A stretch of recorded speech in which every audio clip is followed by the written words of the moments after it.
تغیر بتا رہا ہے کہ ان پر کسی کا دست تصرف ہے، اور جو کسی دوسرے کے تصرف کا قبول کرنے والا ہو وہ خدا نہیں ہو سکتا۔ جو کسی کے تصرف کا قبول کرنے والا ہو وہ خدا نہیں ہو سکتا۔ جناب ابراہیم کا چچا آزر جو بت تراش تھا، بت بناتا تھا، اور اس کے بنائے ہوئے بت تمام عرب میں پوجے جاتے تھے۔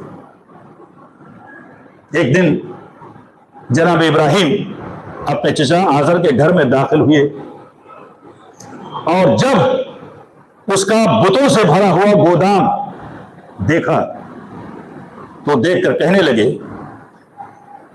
کہ چچا کیا تم ان بتوں کی پوجا کرتے ہو؟ یہ کھلی ہوئی گمراہی ہے، میری بات مانو، میں اپنے رب کی طرف سے دلیل اور علم لے کر آیا ہوں، شیطان کی پوجا نہ کرو۔ شیطان کھلا ہوا خدا کا دشمن اور نافرمان بندہ ہے۔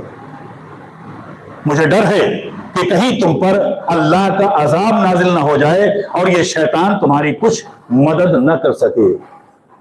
جب جناب ابراہیم نے اپنے چچا سے اس طرح کہا، یعنی آزر کے مزاج کے خلاف توقع جب بات ہوئی اور آزر نے سنا تو غصے میں آ کر کہنے لگا کہ ابراہیم کیا تم ہمارے خداؤں سے نفرت کرتے ہو؟ اگر ایسا ہے اور تم باز نہ آئے، تم نے اپنے عقیدے کو نہ چھوڑا۔ کون کہہ رہا ہے؟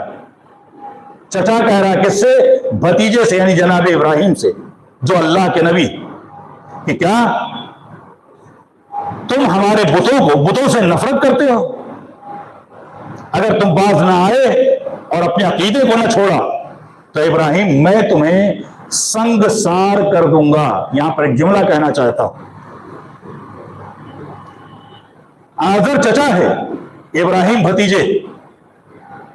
چچا بھتیجے کو سنگسار کرنے کی دھمکی دے رہا ہے۔ سنگسار جانتے کسے کہتے؟ جی سنگسار کسے کہتے؟ شاید تاریخ پر آپ کی نظر نہیں ہے، ہسٹری آپ نے نہیں پڑھی، اسی لیے کہتا ہوں جب سنیں تو غور سے سنا کریں۔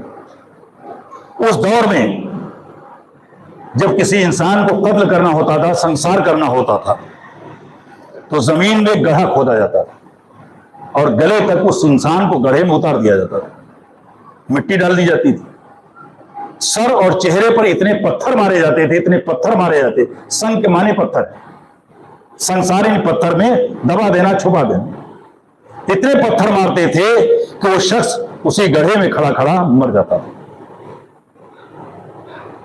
سزا ایک قسم کی۔ تو کہہ رہا میں تمہیں سنسار کر دوں گا، حالانکہ چچا ہے، ابراہیم بھتیجے، سنسار کرنے کی دھمکی کیوں دے رہا ہے؟ صرف ایک لفظ اس کی طرف آپ کی توجہ کہ آزر نے جناب ابراہیم کو سنسار کرنے کی دھمکی کیوں دی؟ وجہ یہ ہے، اگر آپ غور کریں، چچا کا عقیدہ اور ہے،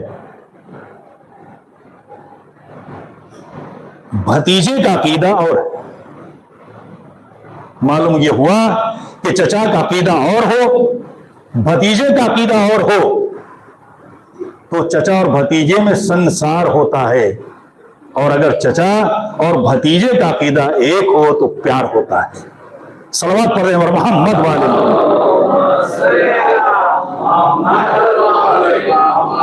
اب ایک طرف آپ رسول خدا کو اور ان کے چچا جناب ابو طالب کو دیکھیں، اور ایک طرف ابراہیم اور ان کے چچا آزر کو دیکھیں۔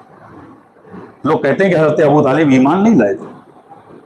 اگر ایمان نہ لاتے تو کیا کوئی چچا اس طرح اپنے بھتیجے سے محبت کر سکتا ہے کہ جس طرح ابو طالب رسول خدا سے کر رہے تھے، کہ جس بستر پہ خطرہ ہوتا تھا اس بستر پر اپنے بیٹے کو سلاتے تھے اور بھتیجے کو وہاں سے اٹھا لیتے تھے؟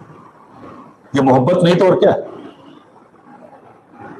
بہرحال آزر نے کہا کہ اگر تم باز نہ آئے تو میں تمہیں سنسار کر دوں گا اور تم یہاں سے نکل جاؤ۔